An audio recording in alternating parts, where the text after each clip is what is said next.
Assalamualaikum warahmatullahi wabarakatuh. Kami dari kelompok 4 akan mempresentasikan materi semantik tentang tanda dan lambang. Dengan anggota saya sendiri Vanak Berwinasis, NIM 210-448, Alung Afijaya, NIM 210-476, Nelati Wijaya Metarium, NIM 210-479, Nok Hidayatul Askia, NIM 210-486. Tanda adalah sesuatu yang mewakili sesuatu yang lain, yang dapat berupa pengalaman, pikiran, perasaan, gagasan, dan lain-lain. Jadi yang dapat menjadi tanda sebenarnya bukan hanya bahasa saja, melainkan berbagai hal yang melingkupi kehidupan ini. Walau harus diakui bahwa bahasa adalah sistem bahasa yang paling lengkap dan sempurna. Ada 3 unsur yang menentukan tanda, yaitu tanda yang dapat ditangkap itu sendiri, yang ditunjuknya, dan tanda baru dalam benak si penerima. Antara tanda dan yang ditunjuknya terdapat relasi. Tanda mempunyai sifat interpretatif. Dengan perkataan lain, representasi dan interpretasi merupakan ciri khas tanda, membedakan hubungan antara tanda dengan acuannya ke dalam 3 jenis hubungan, yaitu ikon jika berupa hubungan kemiripan, indeks jika berupa hubungan kedekatan eksistensi, dan simbol jika berhubungan yang sudah terbentuk secara konvensi. Ada beberapa cara pengelompokan tanda. Berdasarkan sumber atau asal-usulnya, tanda dibedakan menjadi 3 jenis, yaitu tanda yang ditimbulkan oleh alam yang diketahui manusia karena pengalaman. Misalnya, A. Hari mendung adalah tanda akan segera turun hujan. B. Asap membumbung adalah tanda adanya kebakaran. C. Petir adalah tanda hujan akan turun lebat.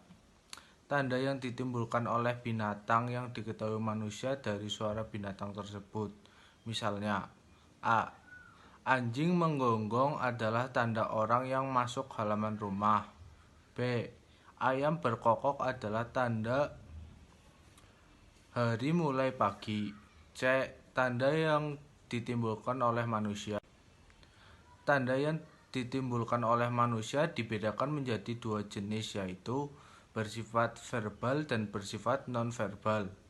Tanda yang bersifat verbal adalah tanda-tanda yang digunakan sebagai alat komunikasi, dihasilkan oleh alat bicara, sedangkan tanda bersifat non-verbal adalah tanda-tanda yang dihasilkan selain dari alat bicara manusia.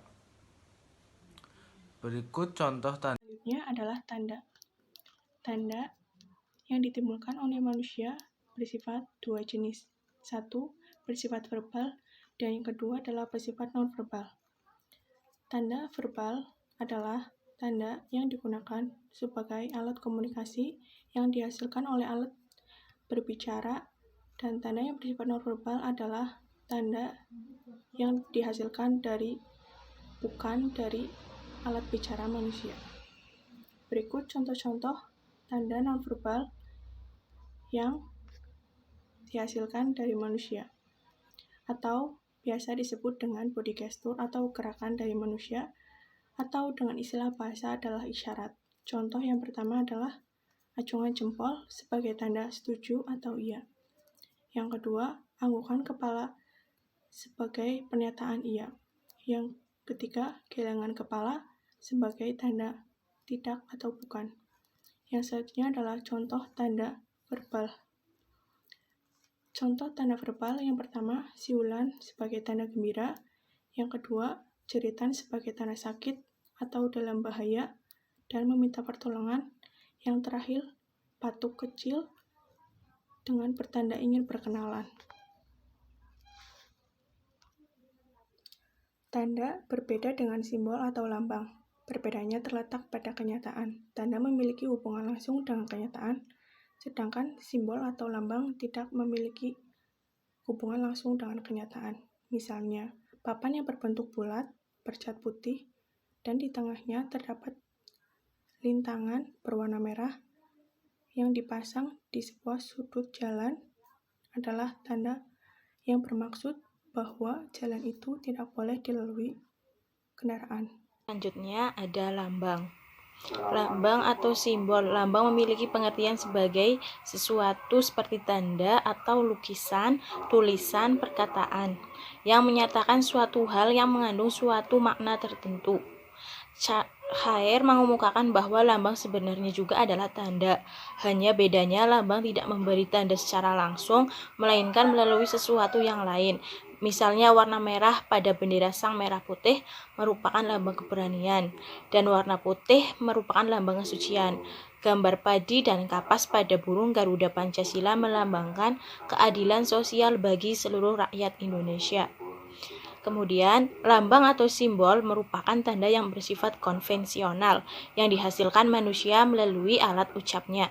Menurut Plato dalam Prawirasumantri bahwa lambang atau simbol adalah kata dalam suatu bahasa, sedangkan makna adalah objek yang kita hayati di dunia yang berupa rujukan oleh lambang tersebut, seperti kata Oden dan Richard dalam Hair bahwa lambang ini bersifat konvensional, perjanjian, tetapi ia dapat diorganisasi, direkam, dan dikomunikasikan.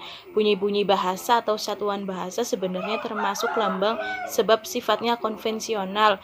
Untuk memahami makna atau yang diacu oleh bunyi-bunyi bahasa itu, kita harus mempelajarinya.